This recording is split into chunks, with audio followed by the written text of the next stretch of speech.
If you are aware about the stock market, you would know that one has to pay taxes on the profits that you earn from the stock market.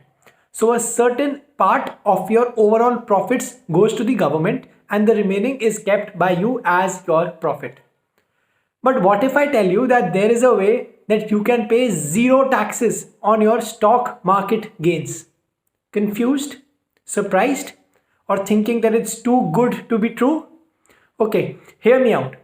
There is a legitimate way that does not involve bending the law, using which you can pay zero taxes on all the profits that you earn from stock market.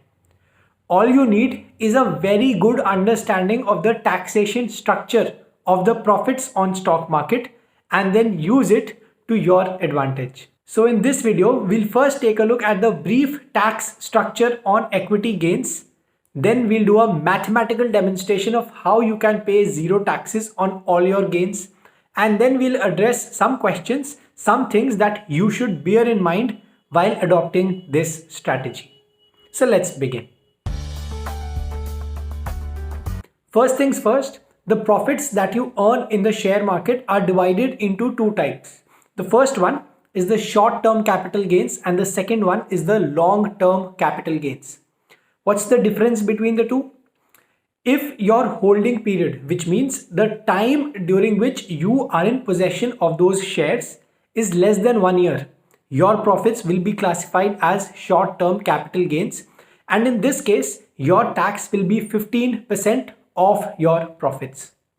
If your holding period is more than 1 year, then your gains come under the long-term capital gains, and in this case, the tax is 10% on the profits above 1 lakh, which means if your profits are less than 1 lakh and you fall under the long-term capital gains slab, then you do not have to pay any taxes.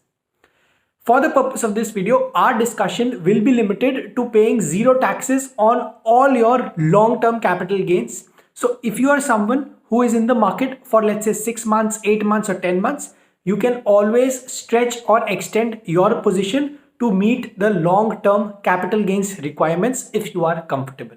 So now I'm going to give you a strategy along with a mathematical demonstration of how you can pay zero tax on your long-term capital gains. Alright, so the strategy that we'll discuss today is called tax harvesting. Let's take an example here.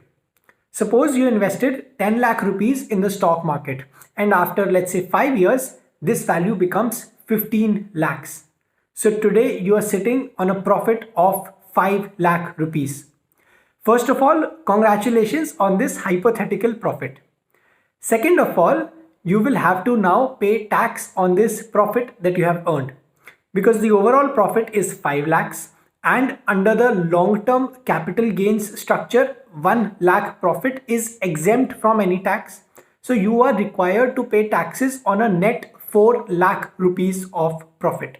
Because the tax rate is 10%, you will have to pay 10% of 4 lakh, which is 40,000 rupees in taxes. Now think of it this way. This is your hard-earned money. Why should you eventually pay 40,000 rupees in taxes to the government? And that is where this strategy called tax harvesting comes into the picture. It's a threefold strategy. I'll tell you each of these steps now. The first step is sell off your holdings when your profit hits 1 lakh and your holding period is greater than 1 year.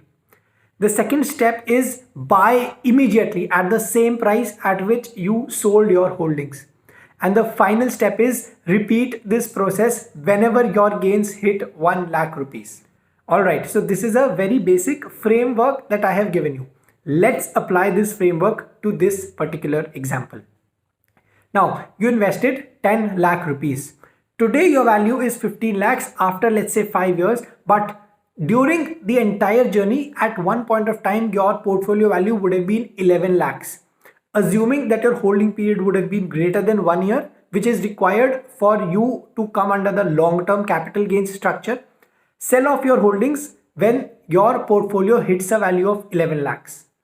Once you have sold it, buy again at your selling price. Here it is 11 lakhs. So you have sold off your holdings at 11 lakhs and you have bought it again at 11 lakhs. So net, you do not incur any additional expenditure.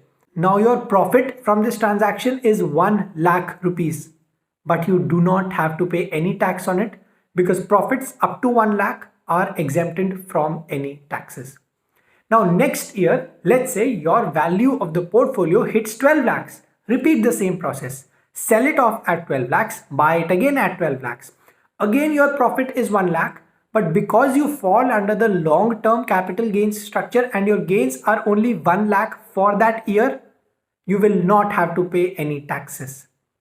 You will have to repeat this process year on year whenever your gains hit 1 lakh rupees. With this, your overall profit that you will earn here is 5 lakhs. But because you will have done that sell transaction and the buy transaction every time your gains hit 1 lakh, you will not be required to pay any additional taxes. So the net summary for you in this case will be total profits 5 lakh rupees. Total tax 0 rupees. And that's why I say that this is a legitimate way to make use of the tax rules and use them to your advantage. But there are certain conditions which you need to bear in mind while you are adopting this strategy. Let's take care of those conditions one by one. The first condition is, because you are doing a repeated sell and a buy transaction, you will have to pay a very small percentage amount as commission to your broker. Now compare it to the overall tax that you would have had to pay otherwise. This will be a very small percentage, but bear in mind that this is still something that you will end up paying. Although it's a very small number, so I don't think this should be an area of concern, but as an investor, you should definitely be aware of this point. The second condition is, what if by the time I enter the next year, my gains are already, let's say, 2 lakhs. So I can't sell when my gains hit 1 lakh because that condition would have been achieved in, let's say, 5 months when the short-term capital gains was applicable. In that situation, what you should do is make sure that you fall under the long-term capital gains. So sell only after 1 year. That's a given here. But only sell that many quantity of shares for which you get 1 lakh as profit. If you are having 2 lakhs of profit, do not sell the entire amount. Only sell that amount for which you will have to pay 1 lakh taxes, and the remaining amount you can sell in the next year. So this is a condition that you should bear in mind when you are making use of the tax harvesting strategy. The third condition is, what if you want to sell before 1 year only? In that case, I cannot help you, to be very honest with you, because in that situation you will fall under the short-term capital gains tax slab, and in that case you will have to necessarily pay 15%. So that's a limitation. That's something that you should be aware of, that you are only required to use this strategy when your gains hit 1 lakh and your holding period is more than 1 year. These are the 3 major conditions for you to take advantage of, and using which you can pay 0 taxes on your long-term capital gains. Now, this is just part 1 of the entire video series that I'm going to be making on how you can pay 0 tax on your equity gains. There are several other methods for which I'm going to be making a separate video. So make sure that you subscribe the channel and watch all the videos so that you can take advantage of the entire series and end up paying no taxes and enjoying all your profits yourselves. All right, do subscribe to Finance Lens and I'll see you the next time.